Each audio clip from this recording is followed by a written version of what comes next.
Good morning, everybody, and happy to be with you here this morning. Fill in the gap. I feel like, though, before I start, you should all know that there will be a formal apology on behalf of Point Bible Church going out to, well, starting with Darren's mom, his mother-in-law, his wife, and all the moms in the church, because I can't say what he has said from this pulpit. I figure, Darren, you've given me the greatest gift of preaching this morning because you've just set me up for success. And I appreciate that. I want you to know, right from my heart, I appreciate that.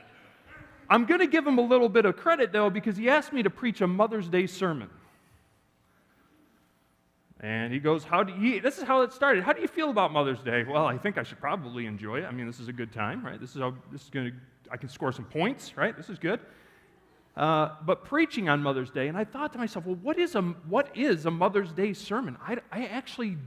I'm standing in front of you today. I still don't know what that is. So we're going to take the best crack at it as we can in the most provocative way that I know how. And there it is. Woman preacher. Okay, nobody left yet. Okay. This is going to be great. Woman preacher in the pulpit of the palace. I didn't say church, okay? All right? I didn't say church, in the palace. This is going to be an exciting text, I think. A lot of people have referenced or will oftentimes allude to Proverbs 31. A lot of people really don't know what's there and how to unpack it. You'll hear the phrase, a Proverbs 31 woman. Well, let's talk about what exactly that means. And I feel like this is going to be challenging in several ways. Now, I thought to myself, what is the best Mother's Day sermon? Is it one where you just kind of go at the guys, and really go, hey guys, come on, we can step up, we can do this better, Yeah, that could help maybe a little bit, but I'm sensitive to this. As Darren took time to talk about those who have taken on children not of their own and to give them care, exhorting the men is not necessarily going to impact or affect all of the demographic in our church. For instance, what do you do with the single mom? What do you do with the widow? See, I think about these things. So my goal today, in terms of utilizing the text, is I think we're going to be able to hit everybody, right? We're going to be able to get the entire gamut as we're looking at this. I know absolutely 100% that apart from Jesus in my life, my wife is the hero of the story. Our house does not run the way that it does. Our kids are not tended to as they should be if my wife is not a part of this. And so for this Mother's Day, I am very thankful for my wife, and I'm very thankful for her mom. Because we're going to find out today that moms have a huge impact on their daughters. They also have a little bit of a different impact on their sons. Now, I've done enough counseling to realize this happens in two ways. Daughters will, in many ways, embrace characteristics or mimic certain things that they learned from their mother. Sons, now this is going to get a little creepy, guys, but for those of you got to know, right? Sons will ultimately, whether they can be honest or not, will marry someone like their mom. Tell me I'm wrong.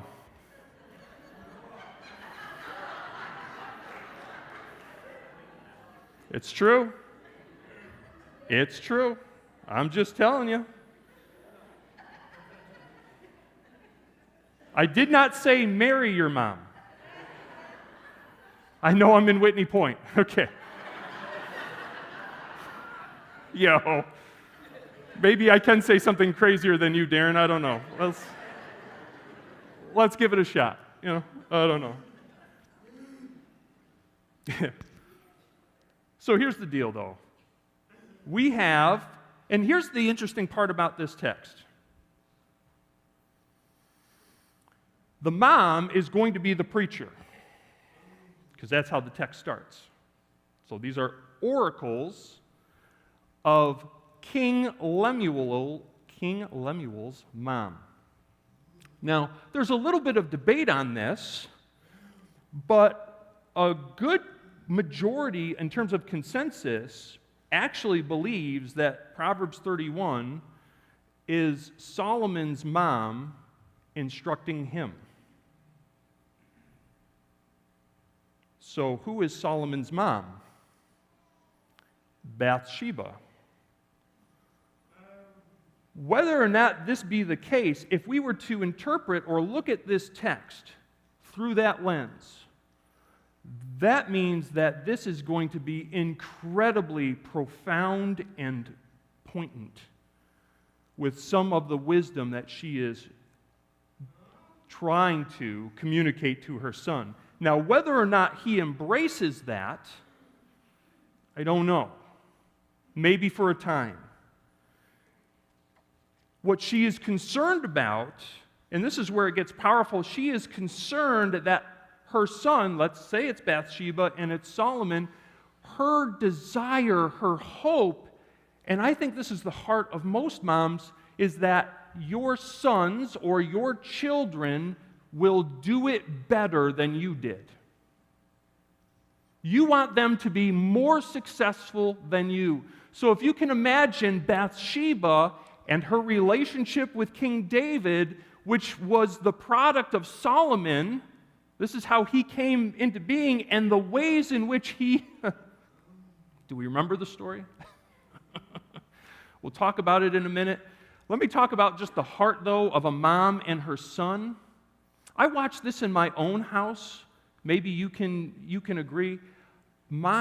Christy has a different relationship with our daughters than she does with my son, Simeon. I think daughters they have a certain area, a certain part of their mother's heart. I think sons have a different part of a mother's heart. And if it is true what I had said, that if sons will marry someone like their mother, I would say this from the pulpit. I would say that Simeon, my son, would do well if he married someone like my wife. And yes, I'm trying to score points. Darren, this is the right way to do it. Just take notes. Take notes. It's true. I mean that, though. I really do. I mean that. In spite of, right? So let's just kind of have a quick history lesson. Remember the story where Bathsheba is up on the roof bathing. King David is home. He probably shouldn't be at home. He should be with his men in battle. He's at home. He views Bathsheba. He looks once. That's not the problem. He looks again. Temptation and lust overtake. He commands or has Bathsheba brought to him, and he commits adultery. In his adulterous relationship with Bathsheba, Solomon is the product. And in order to cover that up, remember David bringing Bathsheba's husband home, hoping that maybe if he spent some time with her, it would look as though like this pregnancy was because, he came back from the front lines. The problem is that her husband was an honorable man, and he wouldn't have relations with his wife while the other men were out on the battlefield. And so what does David do to Bathsheba's husband? Positionally, he has him killed. Put him on the front lines and have everybody move back. The greatest cover-up of the Old Testament.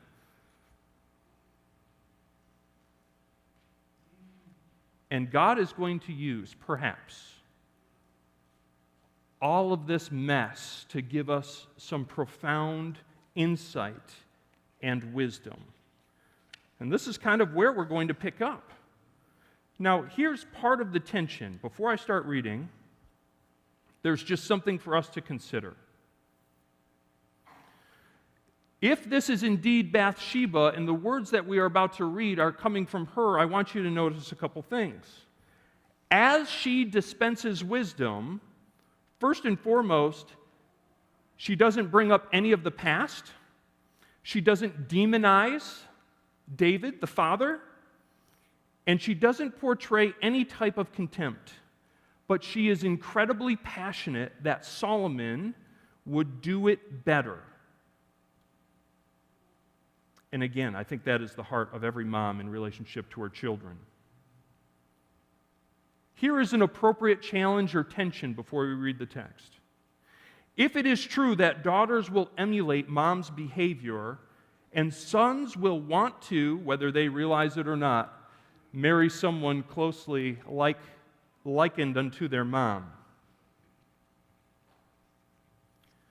Moms, would you want your children to marry someone like you and emulate your behavior?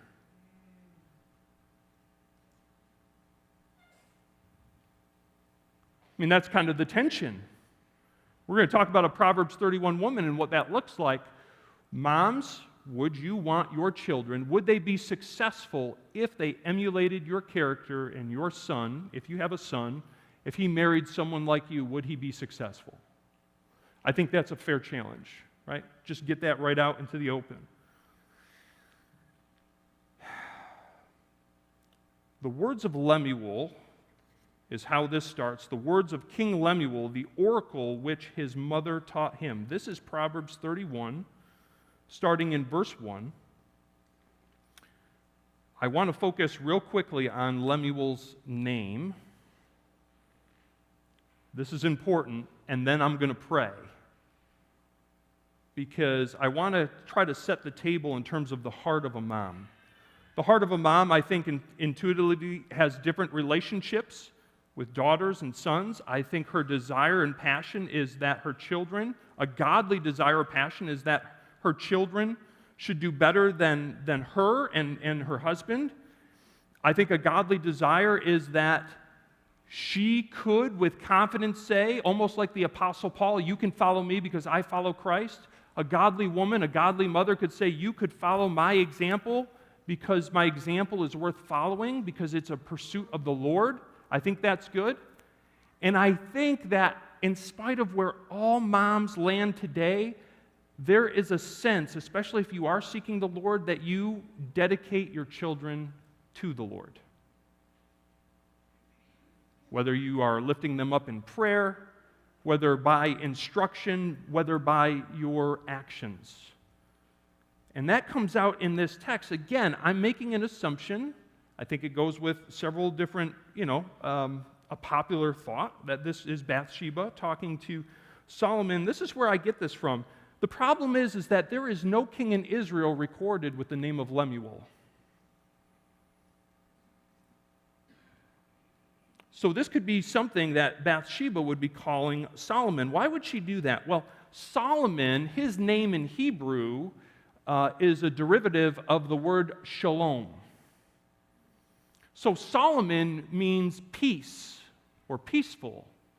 It can also, in certain translations, mean whole or complete.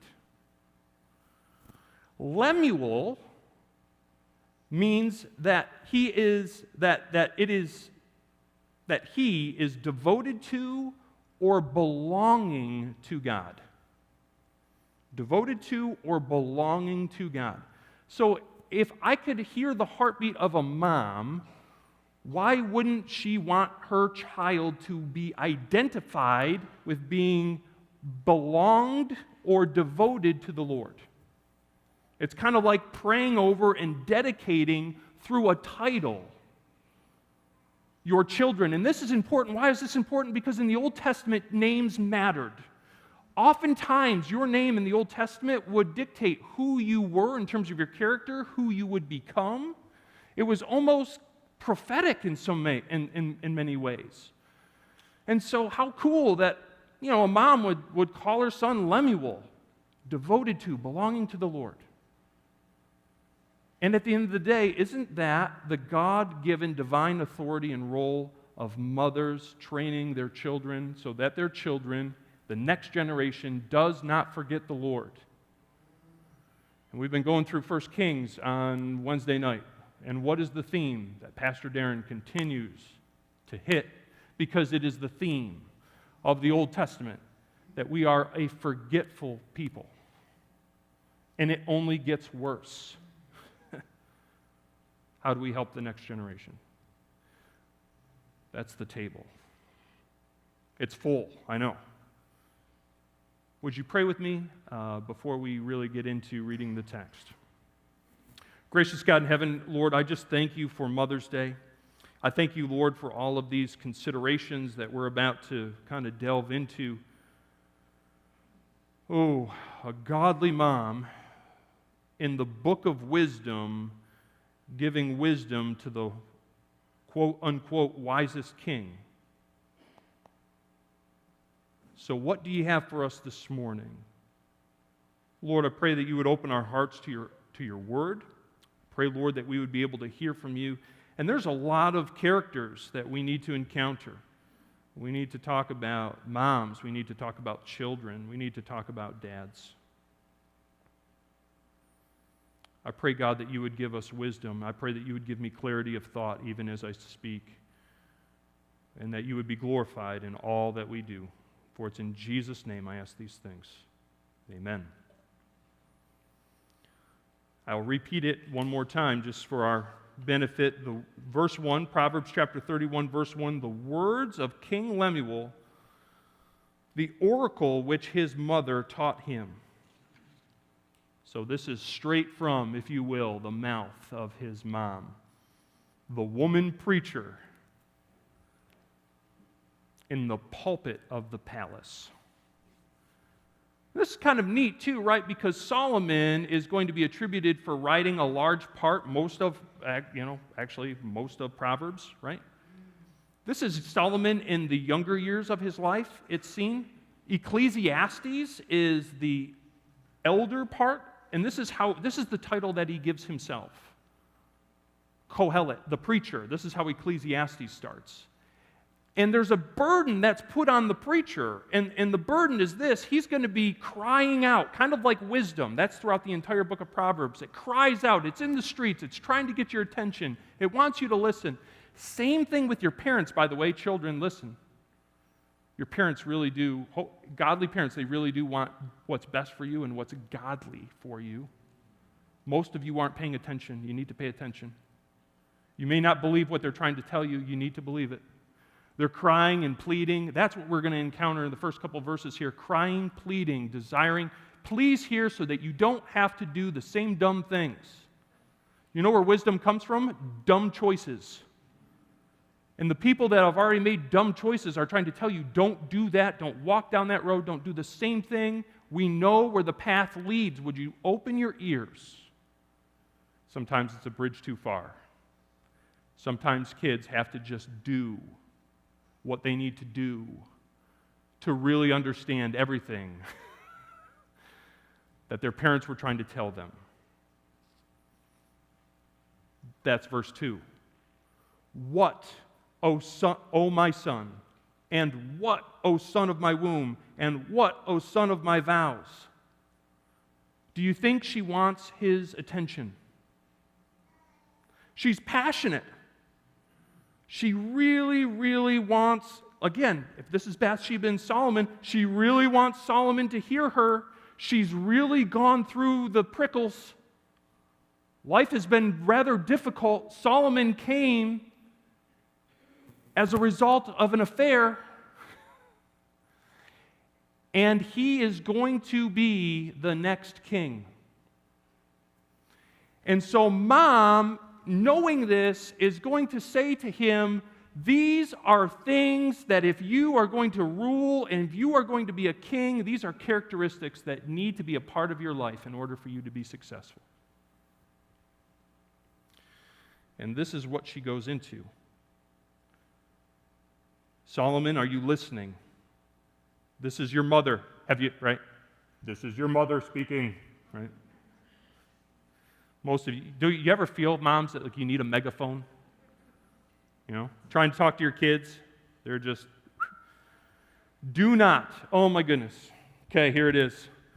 If we could just do this, kings, rulers, sons in general, if we would just abide by this one verse, I could close the book, we could be done. One verse. Verse 3, do not give your strength to women. Gonna get fired. No, do not give your strength to women, or your ways to that which destroys kings. It is not for kings, O Lemuel. It is not for kings to drink wine, or for the rulers to desire strong drink, for they will forget what is decreed and pervert the rights of all the afflicted. Give strong drink to him who is perishing, and wine to him whose life is bitter. Let him drink and forget his poverty, and remember his trouble no more. Open your mouth for the mute, for the rights of all the unfortunate. Open your mouth, judge righteously, and defend the rights of the afflicted and needy. So, Lemuel, Solomon, his mom's advice to him basically covers the entire scope of every single iteration that has destroyed kings in the past, and perhaps in the present. Women, strong drink, and power. And there is something about the heart of a mom that passionately wants to defend her children against those vices. Have you had enough experience in this world, mom and dad, to know that your children will be unsuccessful if they tangle with any of those three things? So the woman that's here, it's not that you don't give your strength to ungodly, less virtuous women. Because Proverbs is chock full of the adulterous woman.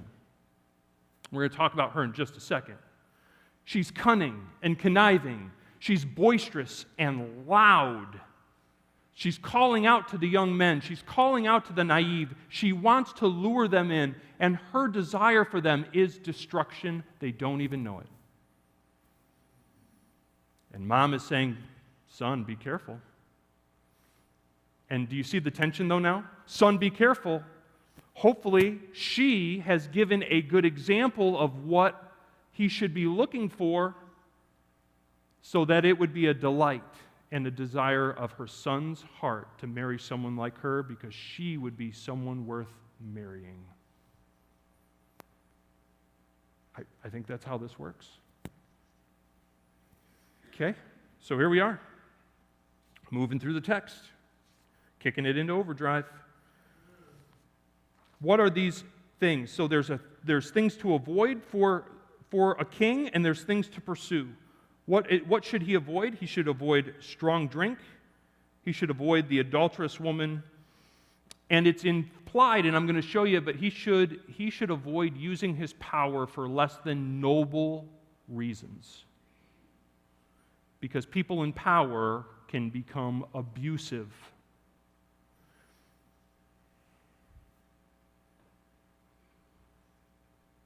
How did Solomon come to be?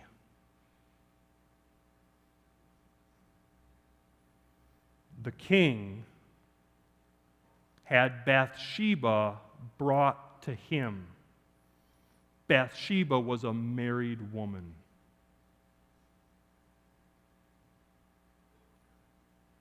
Solomon is the product. And I love King David, and God does too. But there's tension in the text. And as a result of some of David's decisions, it's said of him that the sword would never leave his home. So Solomon has wisdom, which is necessary. And yet, we will find even Solomon in the end of his life wrestles to appreciate all of the words that are being spoken even now. Even now. So there are things to avoid, there are things to pursue. What should a righteous king who is given that authority, what should he pursue? He should pursue comforting the afflicted. He should stand up for those who can't stand for themselves. And he should judge righteously so that in his judgment he doesn't add to the suffering of those under him. That's basically what this text is saying. All right? So we're kind of skimming through it. And you're thinking, well, all of this, Mother's Day sermon, well, these are some of the heart and tension, I think, of moms, that their kids are somehow, they do it better. Now, here's where it really ramps up. It's verse 10. Now we're going to talk about what an excellent wife looks like.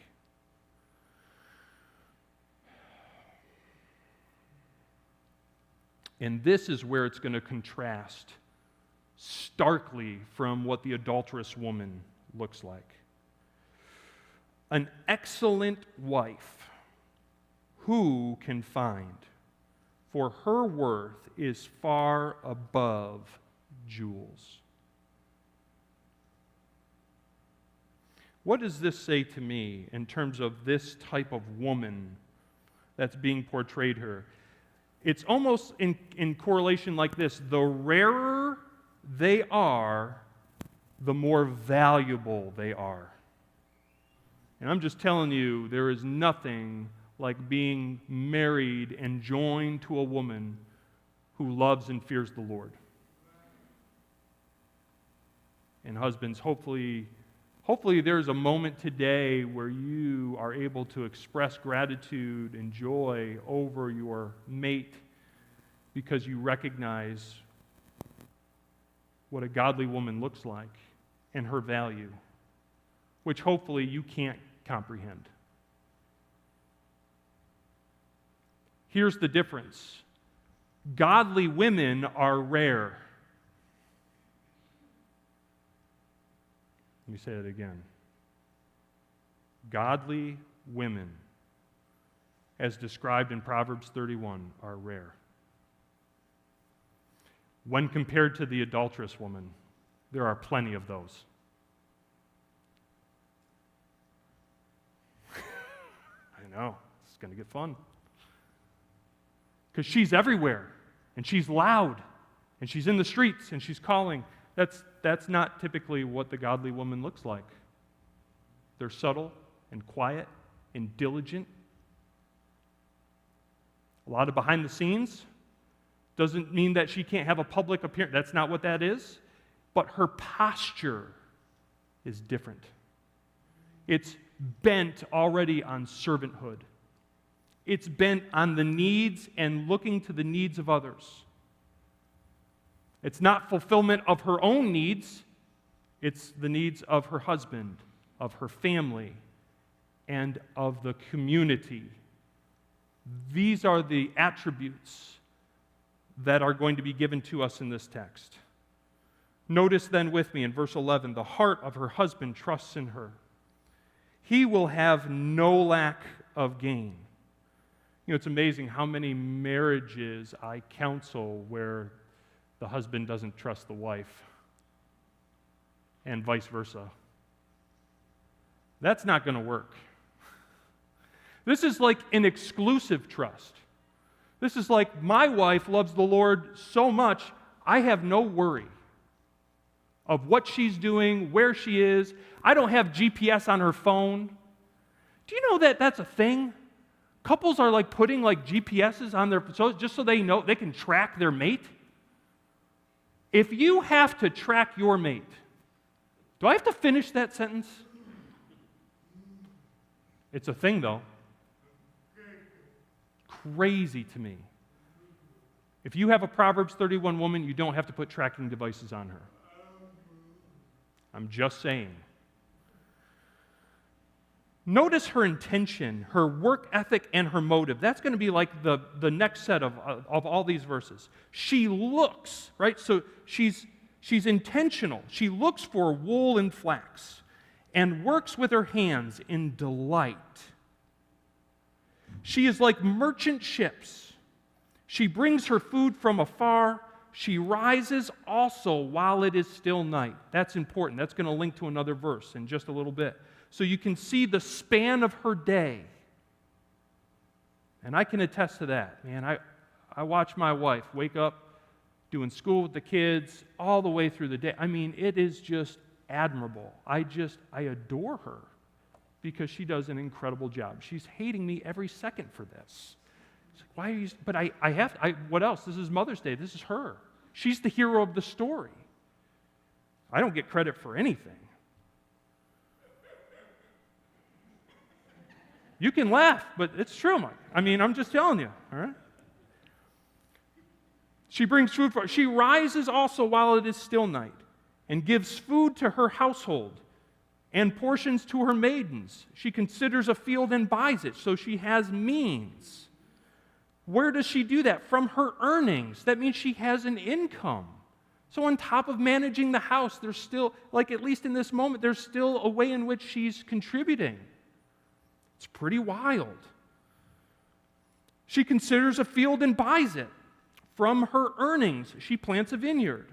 She girds herself with strength and makes her arms strong. She senses that her gain is good. Her lamp does not go out at night. The span of her day. How many moms, how many do you understand the span of a day doing and ministering to your family?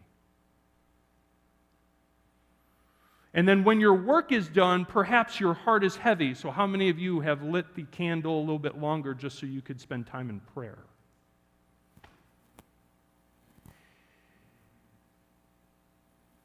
Hopefully there are women in our life, mothers that we have that we can look to and just appreciate the sacrifice. Oftentimes not paraded, oftentimes not praised, and not in a public setting because they're doing it all privately. And yet, if we're being honest, this is the divine gift that God has given to us with helpmates that love and fear the Lord. I don't know about you, I couldn't do it without her. I just couldn't. And I know her lineage. I know her heritage, and it makes me appreciate and love my mother-in-law all the more. No matter how many jokes sometimes we crack about mother-in-laws.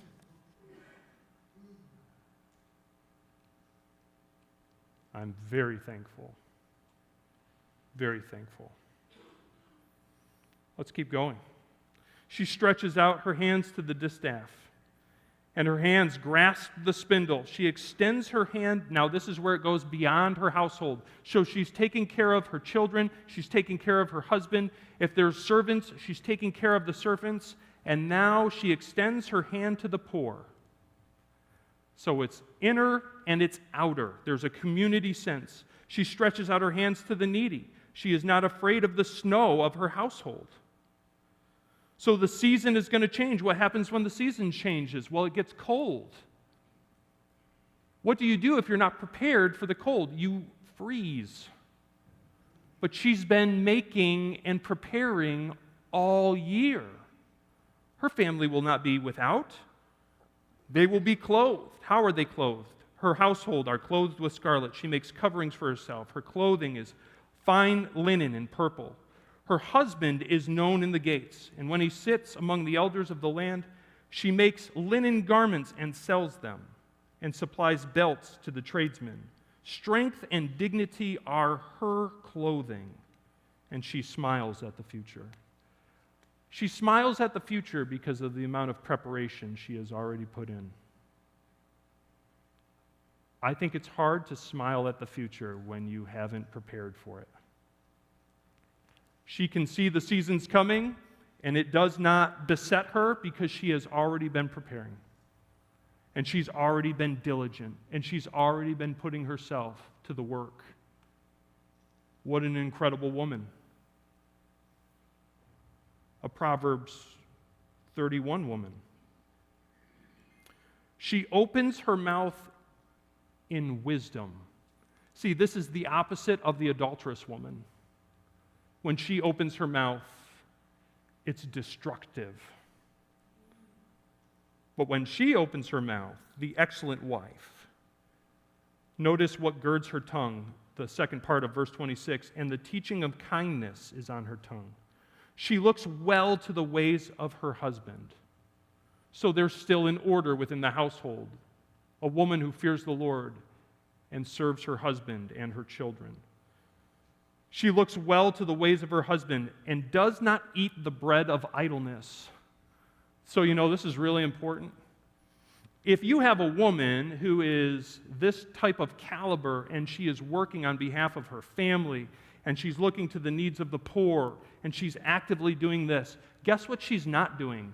Participating in idle gossip. Because there's nothing idle about her. She doesn't have time.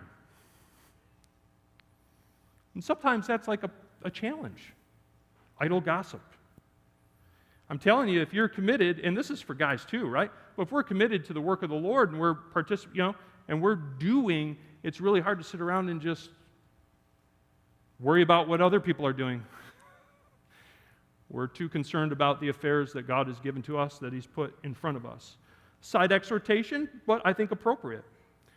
And here is the key. This is the great, I think, right? And moms, you can correct me if I'm wrong at any time. Heretic, stand up, be like, ooh. But here it is. I think this is the greatest adoration a mom could ever receive, ever. Verse 28, her children rise up and bless her.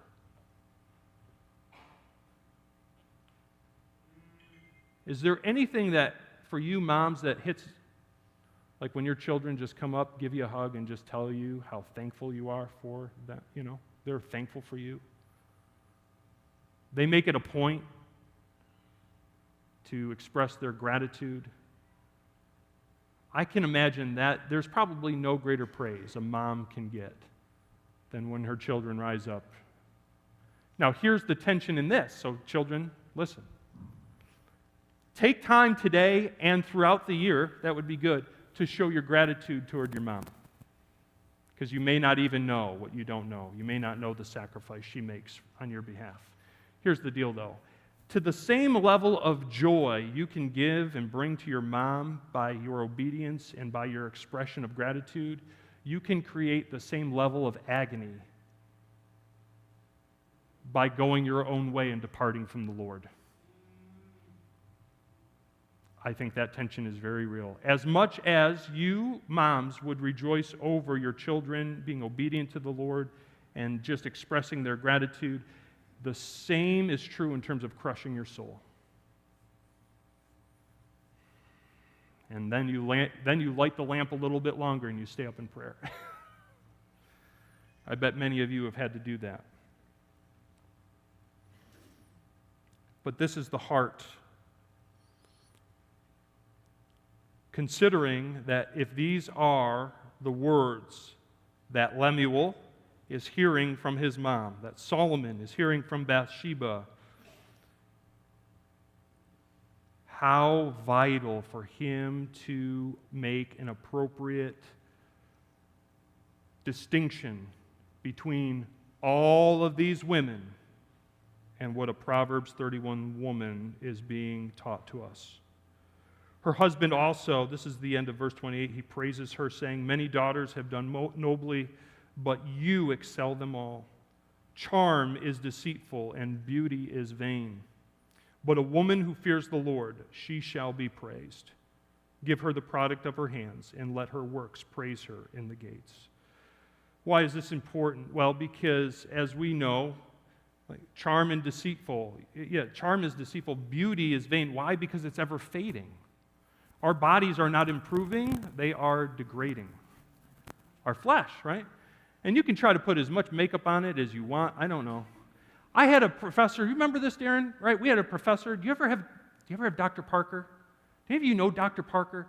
Dr. Parker is the sweetest man. I absolutely love him. And his first wife, Marilyn, who was the sweetest lady, she was like a mom to our entire campus at Bible College. He taught a class called Family Foundations, right? And I remember during Family Foundations, Marilyn is sitting there next to her, and she's always like, hee, Gil, and it was just weird, right? And I just remember, he turned to her, and then he turned to the class, and, he goes, sometimes women, you have to paint the barn door. And we're all sitting there like, Gil, what are you talking about? He was saying like, hey, Marilyn, sometimes, you need to paint the face, you got to put makeup on. We're like, you can't say that. You're like, you can't say that. But apparently, he did. And, and she loves him. So that, there was a testament to their marriage, I guess. I'm never going to say that. And walk the same. I'm just never going to say that. But the reality is simply this, like, yeah, okay, so, you got the prom king and queen, and they're most popular, and they all look pretty and dolled up and stuff. And, your looks are just not going to get you through life. I'm not saying that you shouldn't be attracted to your mate, but I'm just telling you that your motive for getting with whomever you're getting with has to go deeper to the fear of the Lord. And a resound commitment that we will do what the Lord says. As for me and my house, Joshua, we will what? Serve the Lord. The conclusion of Proverbs 31 is the same conclusion of Ecclesiastes, by the way. When all is said and done, this is all that matters. Fear God, keep His commandments. There is nothing like a woman who fears the Lord. Give her the reward. Give her the product of everything. Let her be blessed because she has been a blessing. That's what this says. All right. It's 11:15. How much time do I have? How much time do I have? Seriously. Is it really 11:15? No, it's 11:15. Is it? Right? My watch? How much time do I have? All right. I'm going to give you, I like that. Don't say that, though. All right. So I'm going to give you a really, I'm going to try, condensed, quick story. This is the story of us, how I met my wife, right? The story of us. Now, for the girls, like whenever you get together with couples, the girls, they get together, they're like, oh, we want to hear the story. How did you get together? The guys don't care. Listen, I'm on your side, gentlemen. I understand, but I'm still trying to score points, so just deal with it, okay? That's not true. But this is how this panned out for me in my life. So I ended up Bible college. I was asked to participate in a worship team, which is out at Harpersville Baptist Church. Some of you know Harpersville Baptist Church, right? So we're at Harpersville Baptist Church, and I'm playing in the worship team because I'm a drummer, and they needed a drummer. More so, they needed a scapegoat, right? You know how drummers work in the church, right? It's like Satan, the Antichrist, and then the drummer, right? And that's where I'm at. That's kind of how that works. Okay, Baptist Church, never had a drummer. So I go, and I'm participating in the worship team, and that's where Christy, my wife, that's where she sings on the worship team out there, right? And she would say to you, and she's going to correct me, but she would say to you that when I walked through the door, and she saw me, she just had this sense that I was going to be the guy, right? We were going to be married together, all that stuff. I will say to you that I did not have that same sense. I just remember in worship practice, I would be, getting ready, and this girl in the corner would be awkwardly staring at me. And I would catch glances of her doing that, and I just never had enough nerve to go and stare back, right? So we go through an entire year. I have this idea, right? There are even people that don't even make sense in my life telling me that, hey, maybe you should consider. One of those was a good friend of mine, Jason, who is her brother, right? And so Jason would say to me oftentimes, hey, Will, maybe you should take my sister out. This is weird, okay? Some people, it's like their plan, hey, I'm going to get to know this guy so I can get to his sister. That was not my plan, okay? And he's just like, hey, maybe you should consider taking her out. Hey, maybe you should. And then finally, he even said, hey, you know what? I think you're going to marry my sister someday. Not you. Of all people, we're just friends, right? I'm not interested. I'm not interested in your sister. So I'd go away. I spent a summer at a camp where I was the program director, and I found the one, right? So I met a girl at camp. And I had gone through the whole summer. I'd come back in the fall, so 1 year later, I come back in the fall thinking that I'm going to marry this girl, and I'm on the verge, I'm not there yet, but I'm on the verge of being engaged. This, without really knowing, broke Christy's heart, right? Because she kind of had this idea, right? So this is a life-changing event for me. This is Proverbs 31. This is where it all comes together, I promise. I'm going to land the plane. So I'm in Bible college, preparing for ministry, all that stuff. The pastor that I served under before I came here, his name's Bill Burkheiser, and he preached in chapel, and he was talking about, at least part in his sermon, where the men would serve in ministry, but how many of them are going to fall in ministry. It was a really encouraging message, you know. Like, we don't stand a chance. And so this is what he did. He looked out through the whole crowd, and he had everybody, all the pastors, and then he made exceptions for youth pastors, right? Because we don't really count, and I was a youth guy, so it didn't matter. Never wanted to be a pastor. Okay, you can tell. All right, so he has us all line up in front of the entire school, and he has us count off by fours. Jason, I don't know if you were there when this happened. I can't remember if you were at school when this happened. So Burkheiser had us, he counted off by fours, and he looks at the whole slew of us, and he goes, I want all the ones and twos to go sit down. And then he goes, threes, you might as well join them. And he says to us, all the pastors, he goes, I just want you to know that every 1 out of 3 people, or let's do it this way, every 3 out of 4 guys you see standing before you here today will never make it in ministry. And then he started to list off all these reasons, because of lack of discipline, because of immorality, because of lack of commitment, because of lack of discipline. And then he said this, I'd never forget it. He said, and because you will marry an inadequate helpmate. And you desire to do ministry, and she doesn't. And she will pull your heart. That afternoon, I went back to the dorm room, and I was going through something. I can't remember what I was going through. It was just something in life. And so what do you do when you're going through something in life? Well, you should go to the Lord, but instead I called my girlfriend. And I just started pouring out my heart, and I was like, hey, listen, I'm really wrestling with this. I'm struggling with this. And it was kind of weird because she started laughing at me. It was like a nervous laugh, but it was a laugh nonetheless, like she didn't know how to handle what I was kind of trying to communicate with her. And like a ton of bricks, the words that I had just heard in chapel hit me. And I went, we can't do this. I can't even pray with you. If I can't pray, how can we even have a relationship? And God crushed me that day. Now, time would go on, and I knew that, small talk was happening in the church. You know that the church really tries their best to do the matchmaking game? This church doesn't do that, do you? You're already preparing the dowry. How many of you have already got a slew of goats and cows that you're going to exchange with each other, right? You're passing off your kids. So I remember, this is true, so there was small church talk, and I knew it was getting back to me that not just Jason, but other people were saying, hey, what about Will and Christy and all this stuff? And I was kind of uncomfortable with that because I really wanted to play worship, and I didn't want to be a distraction. And so it came about, there was this moment where I didn't have a ride. I needed to get back to college, and I needed to get my drum set from the church back to college because I played it at the college too. And so Christy was my Uber. It was the only way I was getting back. My ride that I had fell through, and so she ended up being the one to take me back to the college. So we get back to the college.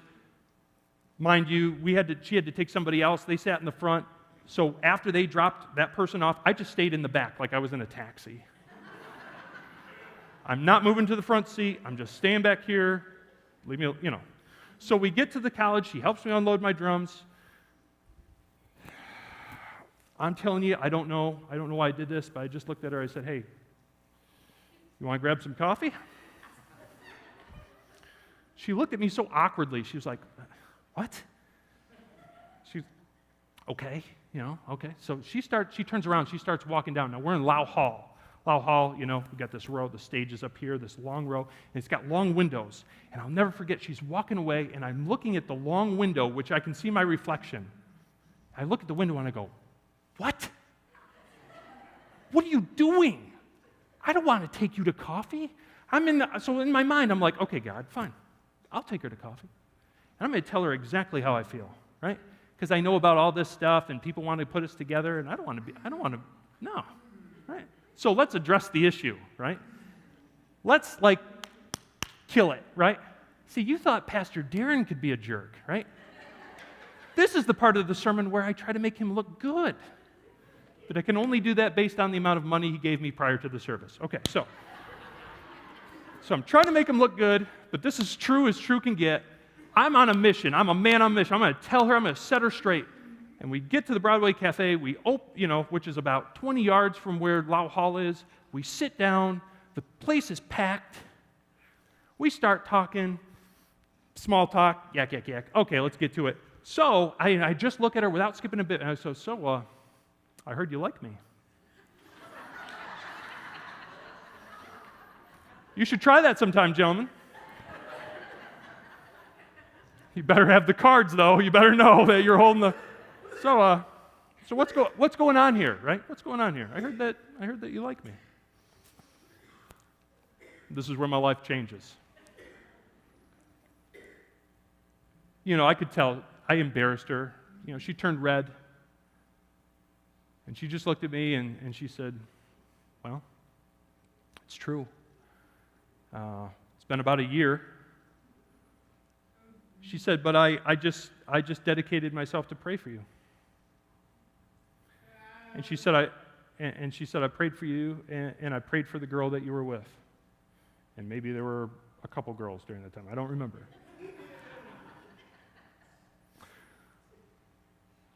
And she said, I just prayed that God would keep you safe. He would keep you pure. I prayed for the girl that you were dating, that God would keep her safe and keep her pure. And that whatever God would have, He would bring to pass.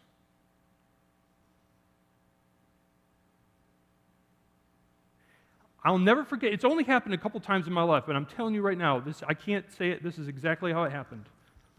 Everybody's talking. The cafe is absolutely packed. And I'm sitting there, and I can hear nothing. I see everybody moving. I can't hear anything. I just looked down, and I heard the word of the Lord. And it was simple. It has to be because I'm Polish. And He said this.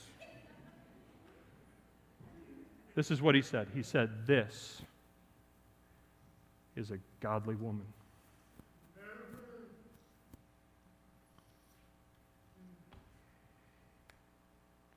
When I picked my head up and I looked at my wife, soon to be my wife, she was the most beautiful girl I had ever seen in my life. She radiated with beauty. And it's not just because physically she's a beautiful woman. It's because God gave me the grace to see into her heart. And it began to call to me all of this. I know it's a lot of text that we read today, and it seems like a heavy burden and a huge requirement, but I understand now just the rarity that I have and the precious gift that I have, and I would encourage all of our young people to hold out.